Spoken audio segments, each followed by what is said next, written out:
my uliginous abode. Follow me past the rotting weeds, the murky lake of yellow slime, to the bloated corpse that points the way. Now, step upon the stone boulders, up, up, up, where we shall gather once again in the ancient skull of the giant wizard.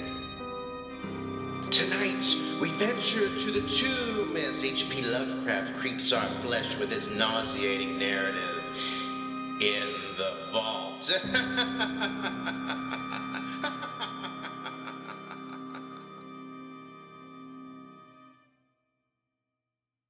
In the Vault by H.P. Lovecraft.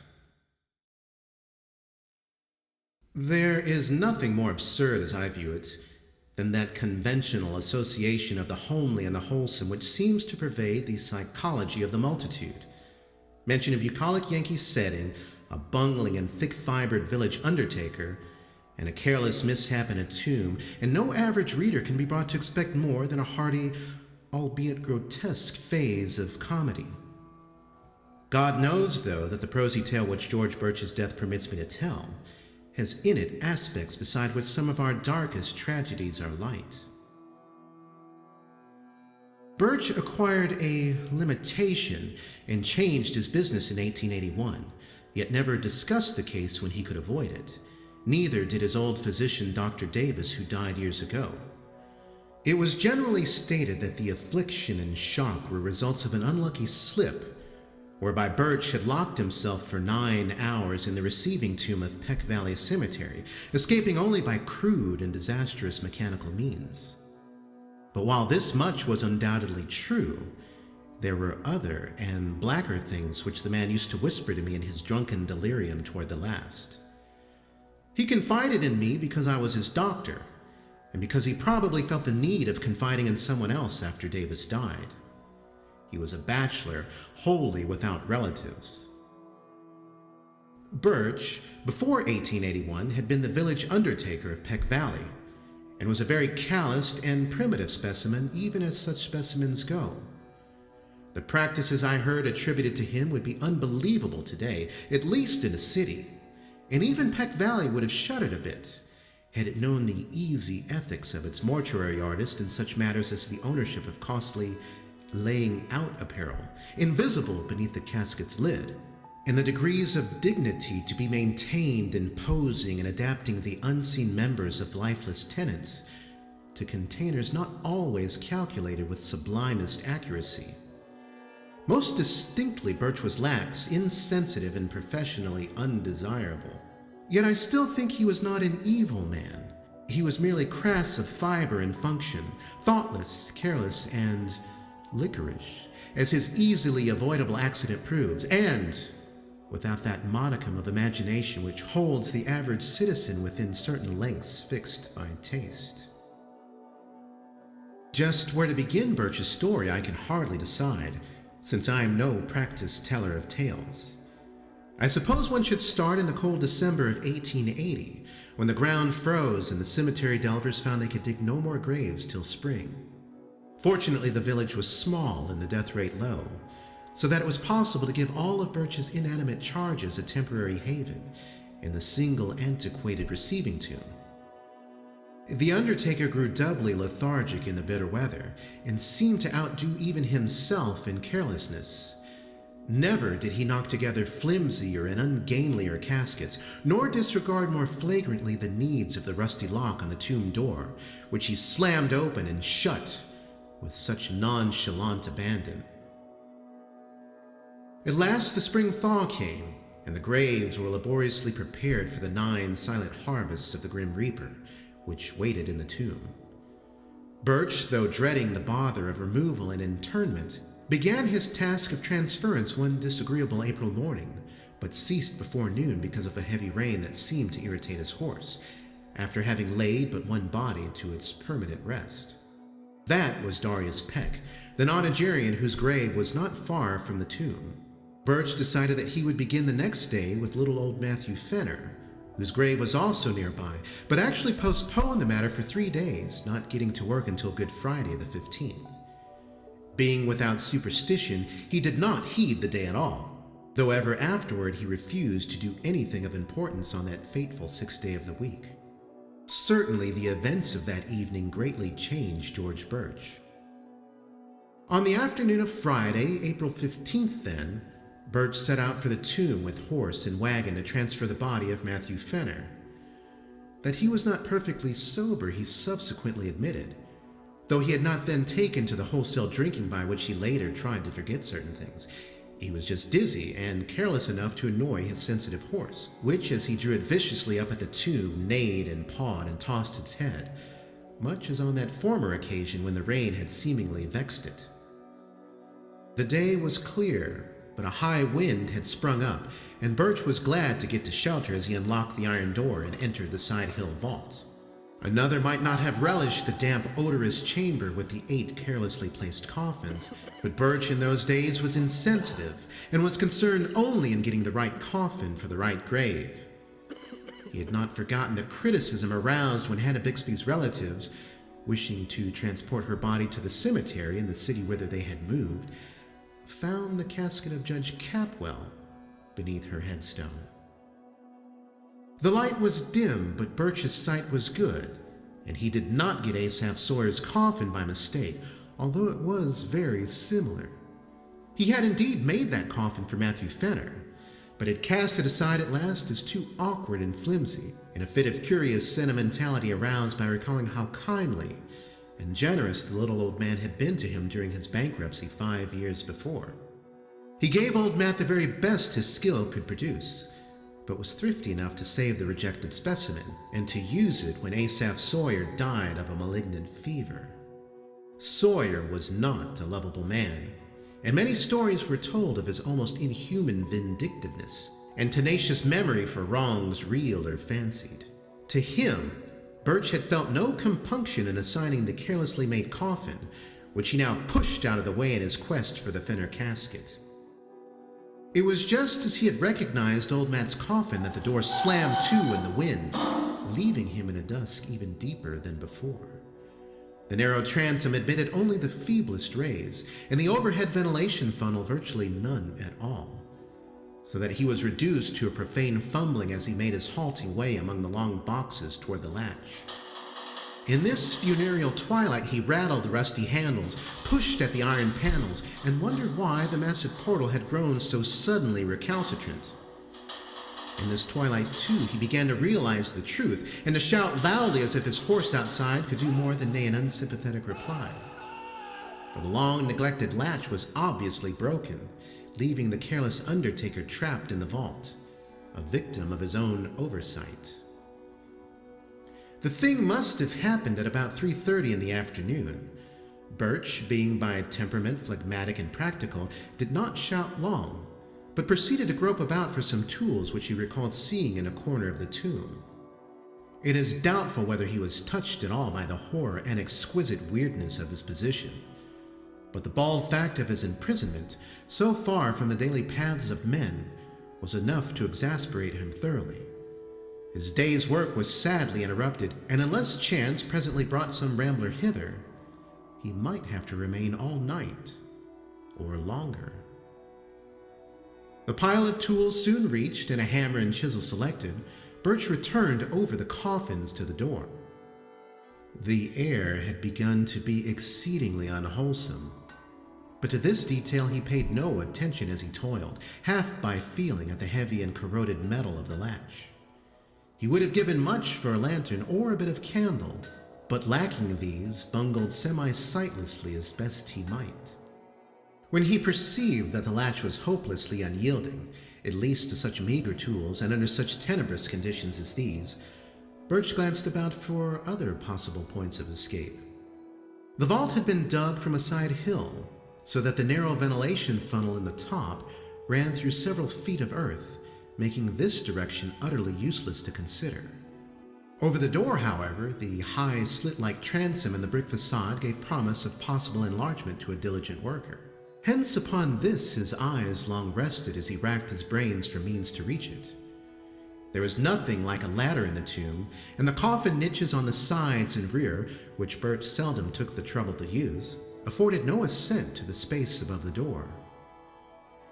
Only the coffins themselves remained as potential stepping stones, and as he considered these, he speculated on the best mode of arranging them. 3 coffin heights, he reckoned, would permit him to reach the transom, but he could do better with 4. The boxes were fairly even and could be piled up like blocks, so he began to compute how he might most stably use the 8 to rear a scalable platform 4 deep. As he planned, he could not but wish that the units of his contemplated staircase had been more securely made. Whether he had imagination enough to wish that they were empty is strongly to be doubted. Finally, he decided to lay a base of 3 parallel with the wall, to place upon this 2 layers of 2 each, and upon these a single box to serve as the platform. This arrangement could be ascended with a minimum of awkwardness, and would still furnish the desired height. Better still, though, he would utilize only 2 boxes of the base to support the superstructure, leaving one free to be piled on top in case the actual feat of escape required an even greater altitude. And so the prisoner toiled in the twilight, heaving the unresponsive remnants of mortality with little ceremony, as his miniature Tower of Babel rose course by course. Several of the coffins began to split under the stress of handling, and he planned to save the stoutly built casket of little Matthew Fenner for the top, in order that his feet might have as certain a surface as possible. In the semi-gloom, he trusted mostly to touch to select the right one, and indeed came upon it almost by accident, since it tumbled into his hands, as if through some odd volition after he had unwittingly placed it beside another on the 3rd layer. The tower at length finished, and his aching arms rested by a pause during which he sat at the bottom step of his grim device, Birch cautiously ascended with his tools and stood abreast of the narrow transom. The borders of the space were entirely of brick, and there seemed little doubt but that he could shortly chisel away enough to allow his body to pass. As his hammer blows began to fall, the horse outside whinnied in a tone which may have been encouraging, and may have been mocking. In either case, it would have been appropriate, for the unexpected tenacity of the easy-looking brickwork was surely a sardonic commentary on the vanity of mortal hopes, and the source of a task whose performance deserved every possible stimulus. Dusk fell and found Birch still toiling. He worked largely by feeling now, since newly gathered clouds hid the moon. And though progress was still slow, he felt heartened at the extent of his encroachments on the top and bottom of the aperture. He could, he was sure, get out by midnight, though it is characteristic of him that this thought was untinged with eerie implications. Undisturbed by oppressive reflections on the time, the place, and the company beneath his feet, he philosophically chipped away the stony brickwork, cursing when a fragment hit him in the face, and laughing when one struck the increasingly excited horse that pawed near the cypress tree. In time, the hole grew so large that he ventured to try his body in it now and then, shifting about so that the coffins beneath him rocked and creaked. He would not, he found, have to pile another on his platform to make the proper height, for the hole was exactly on the right level to use as soon as its size would permit. It must have been midnight at least when Birch decided he could get through the transom. Tired and perspiring despite many rests, he descended to the floor and sat a while on the bottom box to gather strength for the final wriggle and leap to the ground outside. The hungry horse was neighing repeatedly and almost uncannily, and he vaguely wished it would stop. He was curiously unelated over his impending escape, and almost dreaded the exertion, for his form had the indolent stoutness of early middle age. As he remounted the splitting coffins, he felt his weight very poignantly, especially when, upon reaching the topmost one, he heard that aggravated crackle which bespeaks the wholesale rending of wood. He had, it seems, planned in vain when choosing the stoutest coffin for the platform, for no sooner was his full bulk again upon it than the rotting lid gave way, jouncing him down 2 feet on a surface which even he did not care to imagine. Maddened by the sound or by the stench which billowed forth even to the open air, the waiting horse gave a scream that was too frantic for a neigh, and plunged madly off through the night, the wagon rattling crazily behind it. Birch, in his ghastly situation, was now too low for an easy scramble out of the enlarged transom, but gathered his energies for a determined try. Clutching the edges of the aperture, he sought to pull himself up, when he noticed a queer retardation in the form of an apparent drag on both his ankles. In another moment, he knew fear for the first time that night, for struggle as he would, he could not shake clear of the unknown grasp which held his feet in relentless captivity. Horrible pains as of savage wounds shot through his calves, and in his mind was a vortex of fright, mixed with an unquenchable materialism that suggested splinters, loose nails, or some other attribute of a breaking wooden box. Perhaps he screamed. At any rate, he kicked and squirmed frantically and automatically whilst his consciousness was almost eclipsed in a half-swoon. Instinct guided him in his wriggle through the transom and in the crawl which followed his jarring thud on the damp ground. He could not walk, it appeared, and the emerging moon must have witnessed a horrible sight as he dragged his bleeding ankles toward the cemetery lodge, his fingers clawing the black mold in brainless haste, and his body responding with that maddening slowness which one suffers when chased by the phantoms of nightmare. There was evidently, however, no pursuer, for he was alone and alive when Armington the lodgekeeper responded to his feeble clawing at the door. Armington helped Birch to the outside of a spare bed and sent his little son Edward for Dr. Davis. The afflicted man was fully conscious but would say nothing of any consequence, merely muttering such things as, "Oh, my ankles! Let go!" or, "Shut in the tomb!" Then the doctor came with his medicine case and asked crisp questions and removed the patient's outer clothing, shoes, and socks. The wounds, for both ankles were frightfully lacerated about the Achilles tendons, seemed to puzzle the old physician greatly, and finally almost to frighten him. His questioning grew more than medically tense, and his hands shook as he dressed the mangled members, binding them as if he wished to get the wounds out of his sight as quickly as possible. For an impersonal doctor, Davis's ominous and awestruck cross-examination became very strange indeed, as he sought to drain from the weakened undertaker every last detail of his horrible experience. He was oddly anxious to know if Birch were sure, absolutely sure, of the identity of that top coffin of the pile, how he had chosen it, how he had been certain of it as the Fenner casket in the dark, and how he had distinguished it from the inferior duplicate coffin of vicious Asaph Sawyer. Would the firm Fenner casket have caved in so readily? Davis, an old-time village practitioner, had of course seen both at the respective funerals, as indeed he had attended both Fenner and Sawyer in their last illnesses. He had even wondered, at Sawyer's funeral, how the vindictive farmer had managed to lie straight in a box so closely akin to that of the diminutive Fenner. After a full 2 hours, Dr. Davis left, urging Birch to insist at all times that his wounds were due entirely to loose nails and splintering wood. What else, he added, could ever in any case be proved or believed? But it would be well to say as little as could be said, and to let no other doctor treat the wounds. Birch heeded this advice all the rest of his life until he told me his story. And when I saw the scars, ancient and whitened as they were, I agreed he was wise in so doing. He always remained lame, for the great tendons had been severed. But I think the greatest lameness was in his soul. His thinking processes, once so phlegmatic and logical, had become ineffaceably scarred, and it was pitiful to note his reaction to certain chance allusions such as Friday, tomb, coffin, and words of less obvious concatenation. His frightened horse had gone home, but his frightened wits never quite did that. He changed his business, but something always preyed upon him.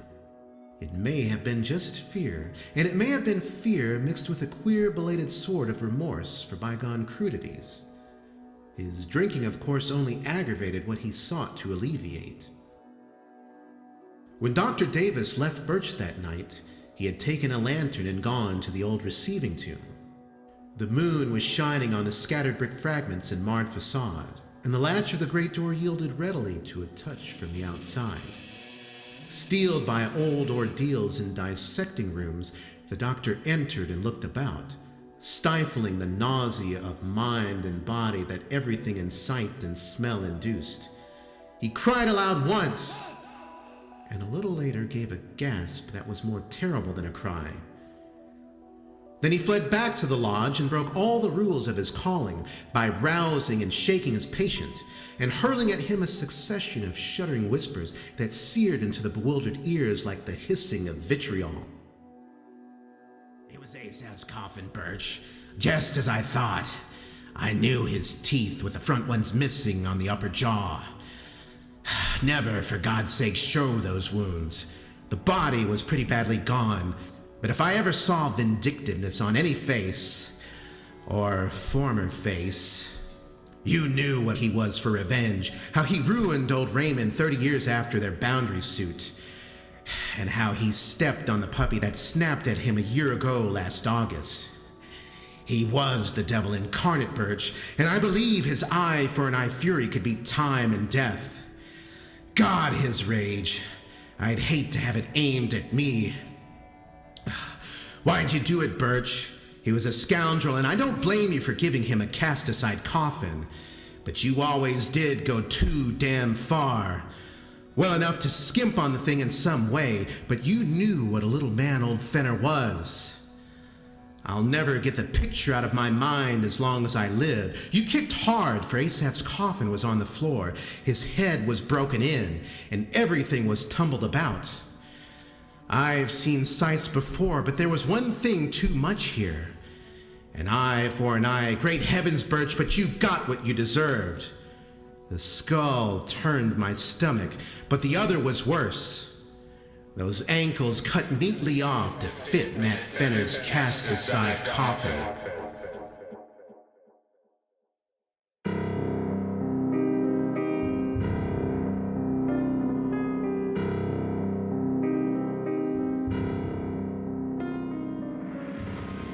Well, 2 feet too tall to fit Fenner's tiny casket, Birch from Asaph Sawyer trimmed a foot, and then another foot.